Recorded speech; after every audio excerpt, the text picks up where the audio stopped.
MIDA has been a beautiful journey. A strong experience, very tough one. It really changed my life. Always be thankful that I was able to have this experience. Some of the most enriching, difficult, stressful, but also transformative years of my life.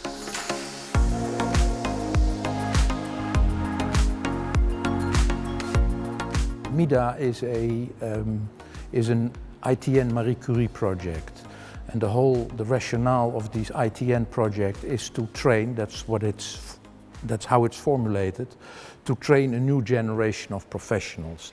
The idea stemmed from the collaboration between two institutions, a Dutch institution, NISIS, the Netherlands University School for Islamic Studies, and ISM, l'Institut d'études de l'Islam et des sociétés du monde musulman, which is based in Paris. And these two institutions organized regular spring schools every year. And there we sat just around the table to talk and to brainstorm and take notes and things like that. And we went home, probably forgetting about the idea, till Pascal came up with the idea that he got funding. He managed to get funding for traveling and coming together to discuss the proposal and really sit down and make it a good proposal. And when you have this idea, it means that you are writing, you are producing. And I think we met probably 3-4 times in different cities. And finally, we had the project, we had the proposal. And we were even more lucky in getting it in one round, because that is very exceptional. So that's how it started, and then of course we recruited the ESRs. Well, we were lucky at the beginning because we hired the 15 ESRs just before the pandemic started. Zainab, I think you put yourself. Okay, that's it. Okay, smile. I'm trying something. Oh, yes, yes. My name is Mohammed Morsi. I'm from Egypt. I have Bachelor in History from Mansour University, and I have also Master in Civilization Study from Ibn Khaldun University in Istanbul. My name is Lena Richter. I'm from Germany, and I have a background in cultural anthropology and migration studies. I am Rayan. I'm working on the digital artivism in Lebanon at Paris University. I'm Eleonora Landucci. I come from Italy, and I'm currently working on Islamic movements in Morocco. My name is Muzaffar Qutuz Abdelhafiz. I'm an anthropologist. My name is Mustafa Oğuzhan Çolak. I'm a sociologist. Hello, I'm Robin Cognier. I'm French. I'm an historian. My name is Mahdiye Tawakkol. I'm a researcher at Freie Universität Berlin. My name is Elahi Habibi, and I'm a visual anthropologist and a filmmaker. My name is Hayat Duhan. I am from Morocco, but I'm currently working at Al Jazeera Media Institute. My name is Eliha Zahra Ali. I am an anthropologist. My name is Justin Benavides. I'm from the United States. Hey, I'm Rukaya Reichling. I'm German, but I did my schooling in Belgium. I did anthropology and Islamic studies. I'm Zainab Aydin. I'm a journalist and an Americanist. Okay, so my name is Munir Saifi. I will be working on Al-Andalus Online. We really had a very diverse group of ESRs coming from all kind of countries, from all kind of places, from all kind of religions. The fact that the topic was Islam attracted to the network, to the ITN, people who would have never applied. You know, because there are many ITNs on many other topics, but there are more on European stuff, you know, West. So the fact that it was Islam attracted an incredible number of, you know, applications from all over the world, and we did not expect actually that. We had no idea. The whole preparation of the MIDA project was in itself a realization, an output, because the links were strengthened between us, and we had added some more participants from no more the Netherlands or France, but from Germany, from Bosnia Herzegovina, from Spain, from Belgium at the end. The academic scholars that prepared the project have created new relationship with the non-academic world, be it media companies, NGOs, and we have changed already, I think, our ways of working, of researching, and we hope of teaching. At the beginning in Al Jazeera, everybody was asking me why you are busy with this project and how it's important for like a media organization or an outlet. I told them it's important also about the mindset and the methodology, the mentality, because as a journalist we are always in the field. And I think we have to benefit from the academic studies and the mindset and the methodologies. It doesn't matter what are the topics. If you ask me, what is your kind of dream or your aim for this whole project, is precisely that. Having people that are knowledgeable and experienced on both sides, with regard to content of Islam, but also with regard to well, what is digitization all about, and to put that in a language or in a form to reach out to a general public, and that's special about the project.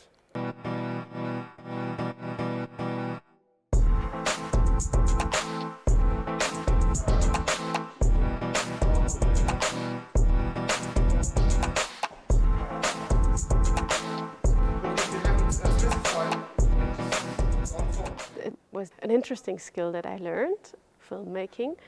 It's a nice way to have like something short that you can really reach out with that, I think.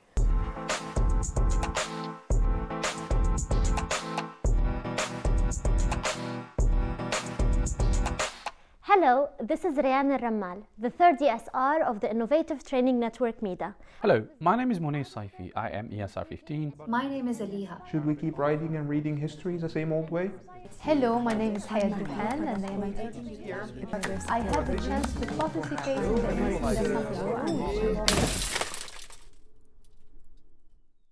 When the world was struck by this pandemic, we were all in panic. We didn't know what to do. There was also a moment of that we were cut from the project, or cut from our work. So digitization was great in 2018 because of COVID. COVID helped people make aware that it was something for everybody, that everybody can use it and use these tools, and it's just part of our life. It became part of our life, and therefore it is even more important to do projects on digitization. The conjuncture of the MIDA project with the COVID pandemic also created all kinds of very interesting opportunities to see things in a different way, you know, because of that. And I think in that respect, if you say, well, the project is about digitization, in that respect, it contributed. It was not just it was also, of course, a limitation in many respects, but it also contributed. It was a very hard time, and we will pay for it during, I think, many years. Despite that, well, we survived as a group. I think that the ESRs felt a lot of anxiety because the future is not as they had planned it would be, and well, for sure it will change, and I think their feeling of insecurity is it's higher than at the beginning.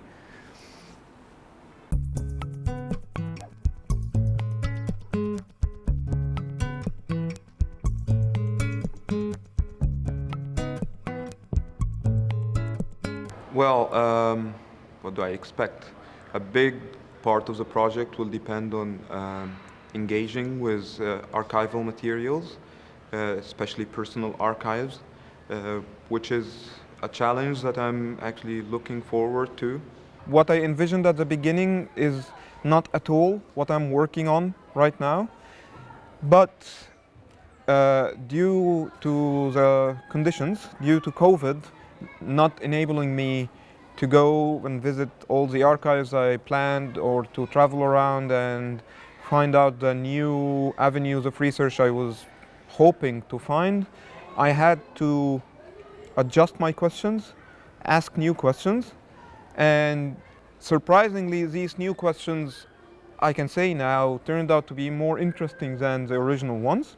I expect to learn a lot of things about digital humanities, for example, about Islam studies. I'm expecting to learn a lot from the other researchers as well and from their disciplines.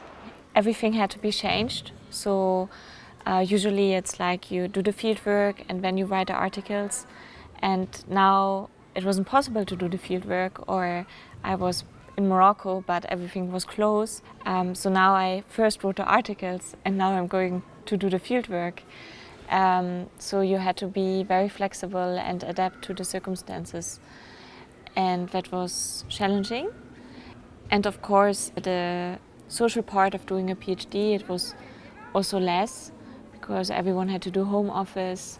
We were not able to meet in the project, but also with my colleagues in the Netherlands. I think the really interesting and distinctive part is that it places you in a network of people that are doing very similar things, which you don't find in a traditional department when you're doing a PhD, because everybody's doing their own project, and they're, they can be a bit related, but they're usually very different. So I think what's interesting here is that I'm going to be with a group of people, and we will have a lot of similarities in what we're doing. So I expect that that's going to be a very nourishing experience intellectually.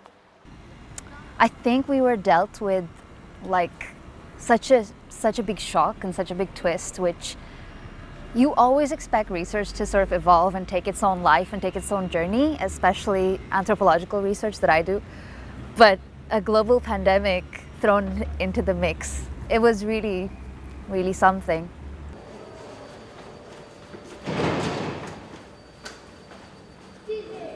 So during COVID times, you feel more isolated from people. You are really isolated, especially if you are a foreigner and you don't know the language very well. Indeed, the technology make it easy to communicate, but still face-to-face communication is more meaningful.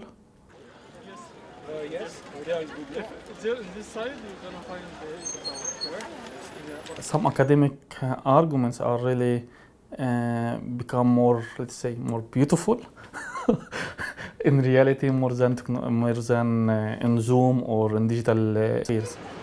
Of course, COVID was a challenge, but it made them also resilient, and they had to improvise and find new ways to do the research they wanted to do. At the beginning, I had to do an ethnography online and offline, and I wanted to start from the offline part. So I wanted to go to Morocco to do my fieldwork. I will also be able to go to Morocco for my fieldwork, so I can take you into this new journey. But actually I couldn't, so I decided to start from the online part. And that was the fun part, because I had to invented, in a sense, a methodology, invented tools to understand what I was looking at. I had to reshape everything, but it was worth it actually. It was a very, very unexpected at the end, but interesting, very interesting. I expect to be in team work, really well constructed. I like the fact that it's not a lonely journey. I can imagine where my studies will take me, but I really have no idea. Once I get going, I have no idea where the project will take me. So I see it as sort of an adventure where I'm just going to take everything step by step, and we'll see what happens. whatever the future holds for me, I'll always look back on this experience, this 3-year experience, with a lot of gratitude, because I'm able to do what I love, which is read and write history, and I'm really in a unique situation, a unique place, Granada, a very special place, and to be able to do both, to be able to live in a wonderful city that is where so much has come out of this, and then to write about history as well is very special, and not a lot of people could say that. So I'm very grateful. No matter what I do in the future, I always look back and always be thankful that I was able to have this experience. So I'm expecting that it's going to be a lot of work, but I'm also excited because it's academia and non-academia. It's a lot of training, and most of the trainings I have looked at are very, very interesting. I'm looking forward to it. It was really a pity that they had to follow some of the trainings online, because training is training. Training is in person, that you just go to the institution, you be there, you involve professionally with colleagues, and I think this is one of the most negative things that we have encountered. Well, it was kind of unique experience because of the COVID. First, I would say that the MIDA journey is already a unique learning experience for me. Because when I started, I moved maybe from the Middle East to the West. I also moved from an organizational to academic context. This is already unique. So what made it more different, special, is the COVID times again. I did my first field visit just last June. So after 1 year and a half, I just went to the area where I'm supposed to conduct my research. Although it's in the same country, it's still in Germany. So you can imagine how it feels. So I feel like my research really started around that time. I'm planning to study furthermore the history of mosques. I mean, not only in Bosnia and Herzegovina, actually. I want to extend the scope and to study mosques in other countries and other topics. And actually, I would like, in the end, maybe to publish a book about the Bosnian mosques, for example. Let's say two sides during these 2 first years. There is the research academic side, which has been very good so far. And there is the administrative side, which has been quite bad and quite difficult. Indeed, I'm still in the process of renewing my residence permit and working permit, and in Bosnia it's quite difficult regarding all of this. Progress, but slow progress compared to the first 3 months prior to the COVID breaking out in Spain, because during the confinement I was not able to go to the research center, and working from home. I mean, for a researcher, it's not necessarily ideal. I expect to get a very good network in the academic world, but also outside of the academic world, because we know, that within academia, like mostly people, they stay just so connected and they have their own nodes and they're not so much connected to fields outside, whereas many people afterwards, they have to find jobs outside of academia as well. So yeah, to get a broad view. Well, I really like the academic world, and I would really like to continue within the academic world, and I think that the MIDA project really gives us that opportunity to network already. Well, yeah, I mean, it had a big effect on our works, and also that we couldn't work properly together. I mean, we could do a lot of reading work, which was of course useful, but like we missed out on a lot of things, and we're trying to catch up, I guess. Yeah. But I think it also, the whole pandemic increased again, like the use of media, and showed how important it is, and how important and timely our project is, I knew that I wanted to get data and analyze data and tweets and social media data, right? So that was originally the idea. Then I realized, through MIDA, we got like specific workshops and stuff, and I found out that I can do all of these things, which I thought was going to be impossible. I had learned statistics and all that, and I thought I'd had to go that really difficult route, but that was not the case. With the things have developed so much faster in the data world, so I can use that. I can go down that route. With the MIDA structure, through the MIDA structure, I have found someone that can help me, and that is his main field of research. So this is perfect. It was right in front of my nose, and I was looking for it. So it's really useful. Yeah. The early stage researchers team is very motivated, dynamic, bright, smart. Well, they are demanding, and at the same time they are giving a lot. They have a busy schedule. They have to do training. They have to write, and all of them are also PhD, so they want to finish a dissertation at some point. But there's also all kind of opportunities or possibilities to work together, to write things together. You know, the output on the website of each of these the work they do in terms of reaching out to more general public. That's great. I mean, that's really great stuff.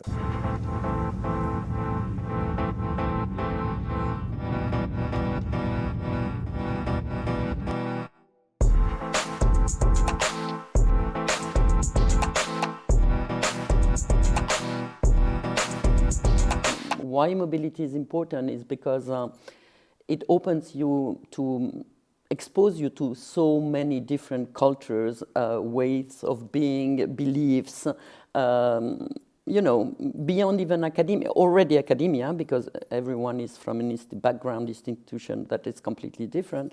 So having this exposure to so many different traditions, I think it's really a very big asset and something that the doctoral students of the program will benefit a lot from.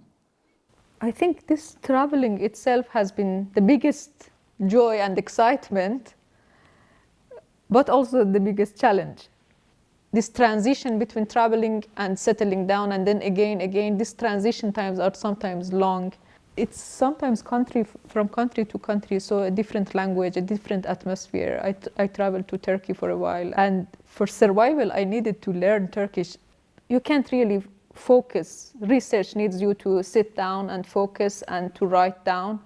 So I try to travel for a while, and then I try to sit down and just focus, concentrate on whatever I have gotten in my recent trip, just to write them down and to come up with a written piece. So while the second year of my PhD was quite slow, you had time to write, you had like most activities online, the third year of my PhD was very intense. I did like one research day with the Giga Institute in Hamburg. I did another one with Al Jazeera in February. I had the fieldwork in Morocco after that. Then I had a conference in Indonesia, like a summer school. Then I had another research stay, like just to do the transcriptions in Austria. Then coming back from Austria, I had like one conference in Berlin, and now this conference in Tunis. So you're constantly like on the road, going from A to B to C to D to E, and trying to catch up on everything. That also means that you don't have a lot of time to write or to teach or to do other things which are a very important part of your PhD, because you're busy with all these other things. But I also would do it differently, because I think in times of climate crisis, it's no longer an option to have conferences around the world, and it should be rather the exception and not the norm. So apart from some meetings we organized far outside Europe, I think the idea was to meet. Most of the meetings were planned inside Europe, and I would say that's very easy to reach by train. So I don't think because of climate change that you should decrease the number of opportunities to meet each other. Yeah. So this traveling is mirroring life as it is. So I just try not to be attached to things that much. Okay, I'm just benefiting from the place I am at this point. I still think that we will be traveling, but less by air. We already discussed between ourselves, and we really know that today people are willing to take a train for 6 hours, 7 hours, 8 hours in a row to go to one place to another. So maybe we will not travel the other side of the world, but I think we will continue meeting really, offline. I think it's still very important because you can do a lot, you can do little meetings online, but you cannot, all the discussions, the sociabilities that are around a coffee, this you cannot have it online. You can solve stuff, you can, but no, you don't have those interactions. But, in the other cases, the plane is still going to Egypt, going to Istanbul, to Rabat. You don't do that with a train, unfortunately. So in that respect, maybe we could organize more meetings nearer to home. But on the other hand, the experience of being in the Middle East is also very important, also for researchers.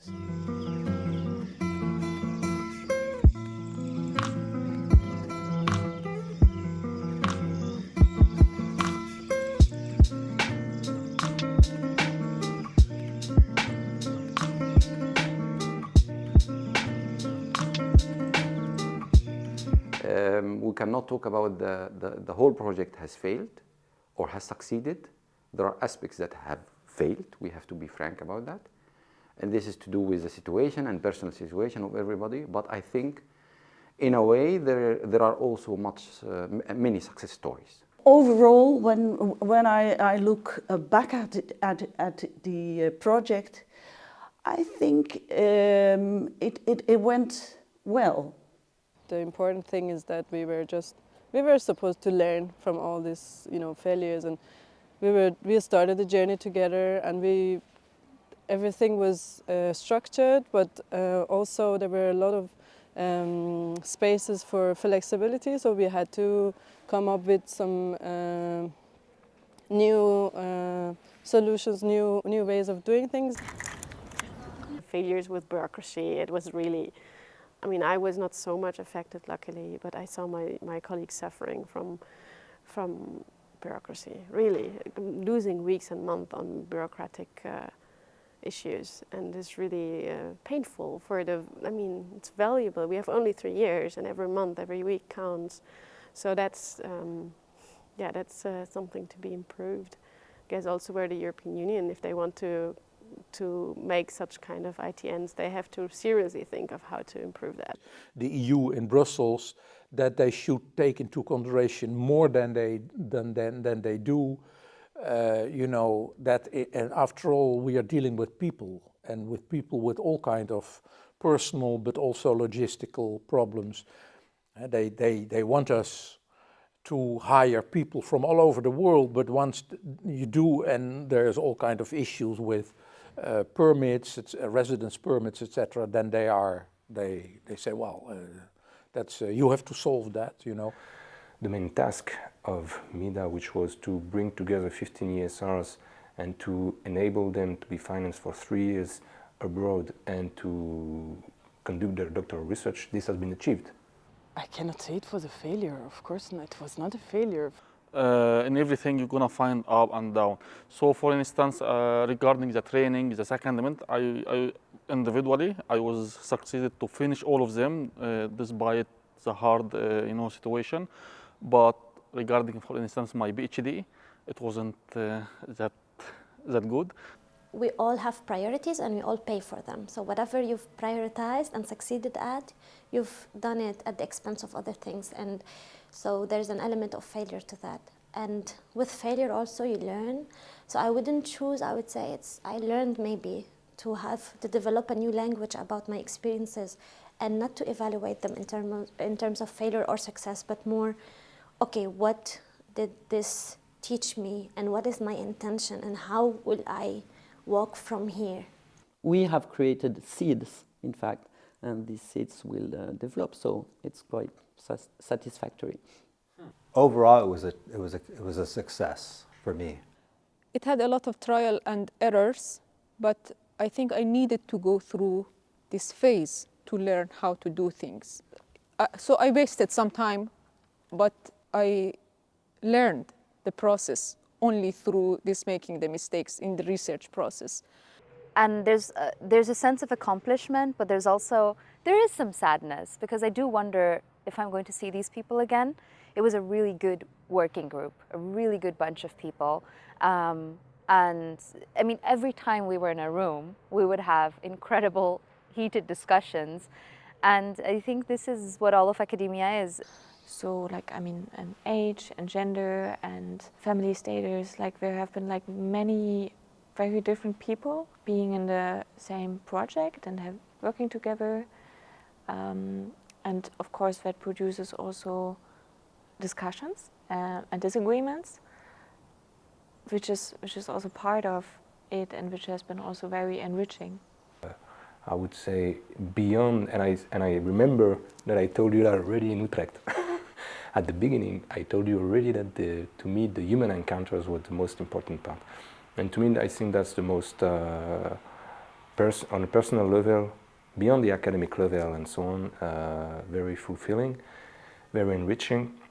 It was definitely not a lonely journey. Actually, we build network, we build relations, we build friendships too. And this is the opposite of loneliness. So we've had a sense of, okay, we've done really valuable, interesting research, but we've also had a sense of camaraderie and friendships. It shaped me. This group shaped me in the sense that I'm a product of being part of it. And I hope I was also an influence on the shape of others and the shape of the group as a whole. This is not something that will show up now. It needs time. Come see us in 5, 10, 15 years, and then you'll probably have some really nice stories to tell. I hope that in the end, when everybody graduates, and then it will become, MIDA will become this big success story in academia and scientific research. Many times I was put in conferences or seminars with anthropologists, with sociologists, while my own field is history. So it was useful. It made me look at my own topic from a different perspective.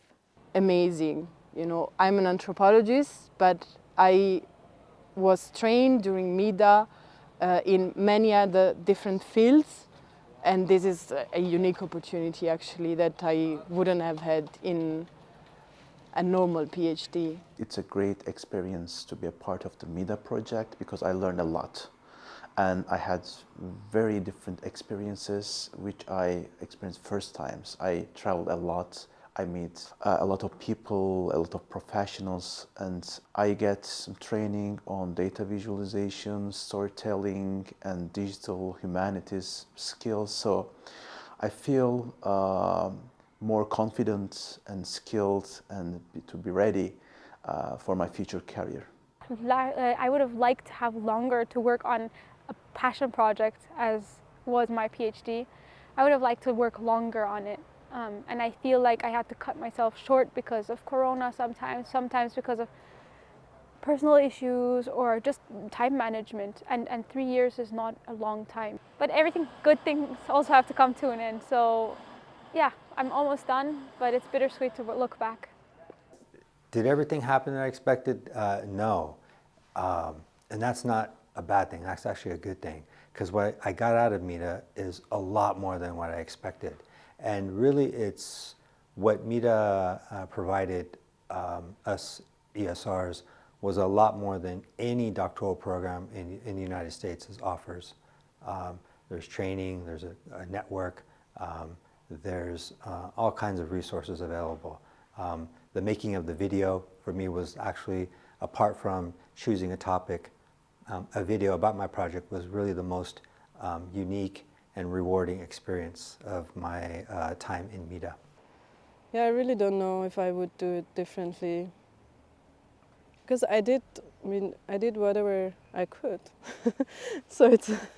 I could have been more, or to be more precise, I could have been less stubborn in things that needed flexibility and vice versa. I could have been more stubborn with things that really needed the stubbornness to move forward. So.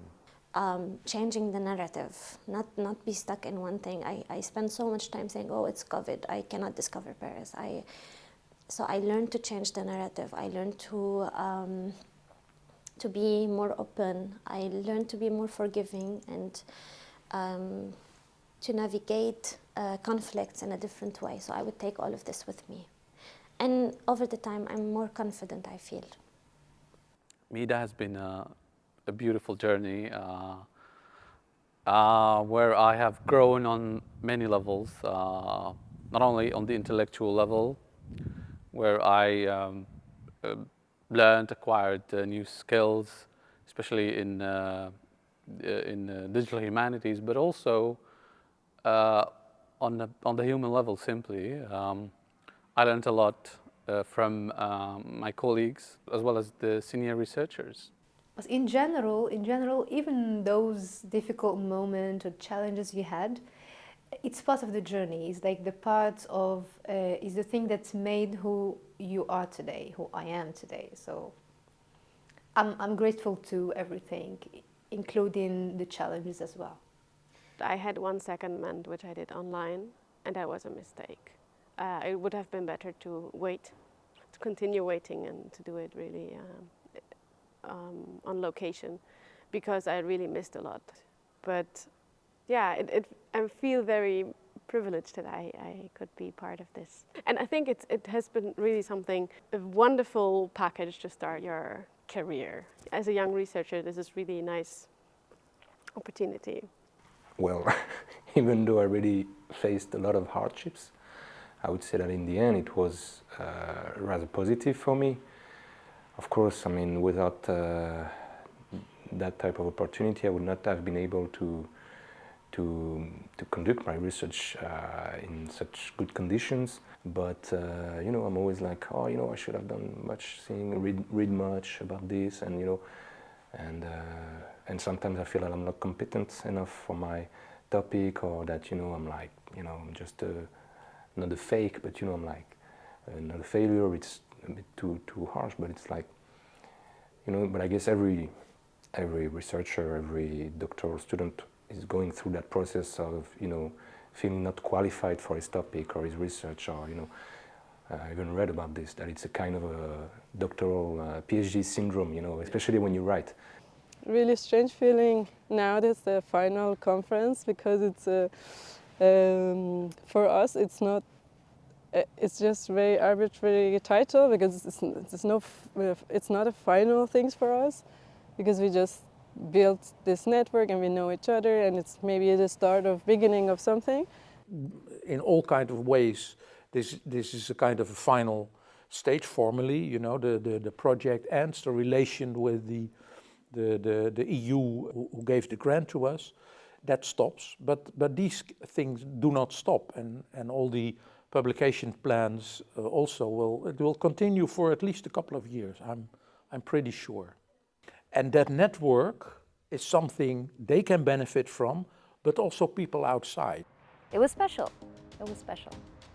We're not at the same point where we were 3.5 years ago. So moving forward, and in this context we're in, being able to keep on moving is a success in itself. The ability to navigate different words, academic, non-academic, qualitative, quantitative, professional, personal, emotional spheres. I think MIDA gave all of this, gave me all of this. So yeah, I'm grateful. I take friendships. I take lots and lots of connections. I take a better understanding of how academia works. I take a lot of research that I've finished and done, a better and more polished profile as a researcher. I take an understanding of how EU funding works for research projects, and of course all the traveling. I've gotten to see parts of the world that I would never have seen otherwise. What a privilege. The fieldwork is done, the ideas are there, like, so now it's only about writing things down and wrapping things up. Right. That's right. At least that's how I imagine it.